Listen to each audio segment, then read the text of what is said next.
tatalon na po ako. Dito na po ako sa aking kaibigan. Maraming salamat po, kaibigan. Opo. Sa akin pong kaibigan, kay Attorney Matibag, mahal na saksi. Mabilis lang po ito. Ako po ay napunta sa PDP Laban dahil po sa inyo. Tama po. Opo. Kayo po ang kumimbinsi sa akin. Tama po. Campaign manager nyo pa po. Opo. At masasabi po natin na isa kayo sa nagpa-number 1 po sa akin. Tama po. Sa lugar po namin, number 1 po kayo. Opo. Attorney Matibag, sumama po ako sa inyo dahil alam ko na isa po kayo sa arkitekto ng pagkapanalo ni President Rodrigo Roa Duterte. Tama po ba? Hindi po. Sapagkat noong 2016, ako po ay ang campaign manager ng Region 4A ni Secretary Mar Rojas po. Ayun. So hindi po kayo connected nung panahon na yon kay Pangulong Rodrigo Roa Duterte? Hindi po. Opo.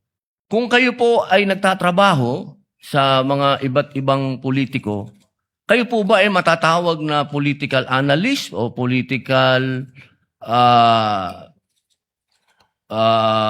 ano pang tawag po doon? Yung mga nagsasagawa, nagpapatakbo ng politika ng bawat politiko? Well, maaari pong matawag na tayo ay tumutulong sa ating pinaniniwalaan na kung sino po ang dapat manungkulan sa ating bayan.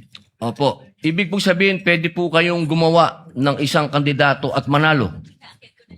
Makatulong lang po. Sapagkat ang paniwala ko po, hindi naman po isang tao, lalo na ako, ang magpapanalo ng isang kandidato. Opo.